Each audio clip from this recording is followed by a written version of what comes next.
Hello my dear friends, welcome to movie Hunter YouTube channel. So friends, আজকে আমি একটা upcoming Hindi movie নিয়ে আলোচনা করব, যেটি হচ্ছে সুবেদার। মুভিটি পরিচালনা করেছেন সুরেশ ত্রিবেদী এবং প্রধান চরিত্র অভিনয় করেছেন অনিল কাপুর ওরফে সুবেদার সিং এবং রাধিকা মদন ওরফে অর্জুন সিং এর মেয়ে বা কন্যা চরিত্রে অভিনয় করেছেন। সো মুভিটি এখনও মুক্তি পেতে দেরি রয়েছে। তো তার আগে একটি কাল্পনিক গল্প আমি তোমাদের সামনে তুলে ধরলাম। তো চলো শুরু করা যাক। ভারতের রাজস্থানের একটি ছোট্ট গ্রাম। মরুভূমির মাঝে ধুলো উঠছে, দূরে উট হাঁটছে। সেই গ্রামের এক সাধারণ মানুষ অর্জুন সিং ওরফে অনিল কাপুর। কিন্তু তিনি সাধারণ নন, তিনি ভারতীয় সেনাবাহিনীর একজন অবসরপ্রাপ্ত সুবেদার। সেনাবাহিনীতে ৩০ বছর কাটানোর পর তিনি বাড়ি ফিরেছেন। তার শরীরে বয়সের ছাপ পড়েছে, কিন্তু চোখে এখনো সেই আগুন। তার স্ত্রী বহু বছর আগে মারা গেছেন। এখন তার জীবনের একমাত্র ভরসা তার মেয়ে রাধা সিং ওরফে রাধিকা মদন। রাধা শহরে পড়াশোনা করে বড় হয়েছে। সে আধুনিক, স্বাধীনচেতা, কিন্তু বাবার সাথে তার সম্পর্ক জটিল। কারণ ছোটবেলা থেকে সে বাবাকে খুব কম সময় কাছে পেয়েছে। সে বাবাকে বলেছিল, আপনি দেশের জন্য লড়েছেন, কিন্তু আমার জন্য কখনো সময় দেননি। এই কথাটা অর্জুনের হৃদয়ে তীরের মতো বিঁধে আছে। অর্জুন ভেবেছিলেন অবসর নেওয়ার পর শান্তিতে জীবন কাটাবেন, কিন্তু ভাগ্য যেন অন্য কিছু লিখে রেখেছিল তার জন্য। গ্রামের একটি বড় সমস্যা শুরু হয়েছে ইতিমধ্যে।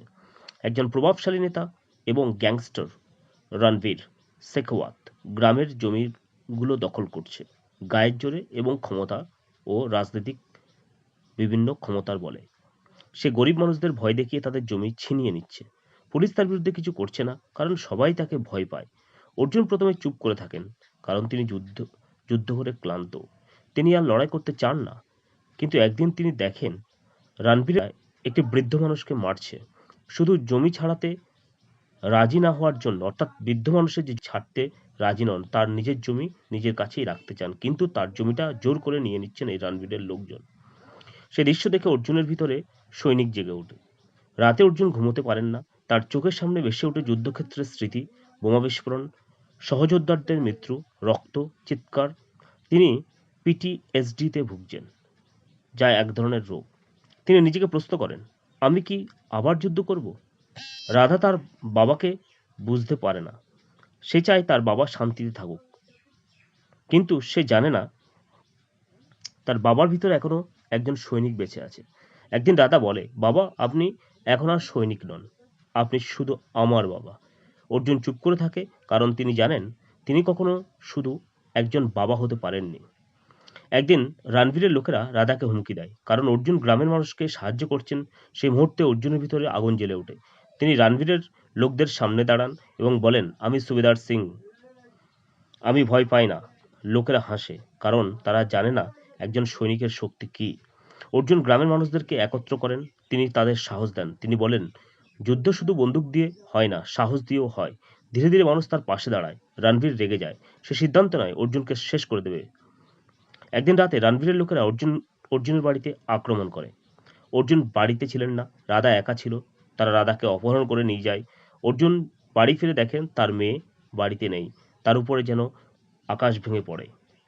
অর্জুন পাগলের মতো হয়ে যান। তিনি আবার তার পুরনো ইউনিফর্ম বের করেন, তার মেডেলগুলোর দিকে তাকান। তিনি বলেন, আজ আমি দেশের জন্য নয়, আমার মেয়ের জন্য লড়াই করব। অর্জুন জানতে পারেন রণবীর একটি পরিত্যক্ত কারখানায় আছেন। তিনি একাই সেখানে যান। তিনি জানেন এটা তার শেষ যুদ্ধ হতে পারে। কারখানার ভিতরে প্রবেশ করেন। রণবীর হাসে। সে বলে, তুমি তো বুড়ো হয়ে গেছো। অর্জুন উত্তর দেন, সৈনিকরা কখনো বুড়ো হয় না। তারপর শুরু হয় ভয়ঙ্কর লড়াই। অর্জুন একে একে সব গুন্ডাদের হারান। শেষে রণবীরের সাথে তার মুখোমুখি লড়াই হয়। রণবীর বন্দুক তোলে, কিন্তু অর্জুন দ্রুত তাকে আক্রমণ করেন। শেষে রণবীর পরাজিত হন। অর্জুন রাধাকে খুঁজে পান। রাধা কাঁদছে। সে তার বাবাকে জড়িয়ে ধরে। সে বলে, বাবা, আমি তোমাকে নিয়ে গর্বিত।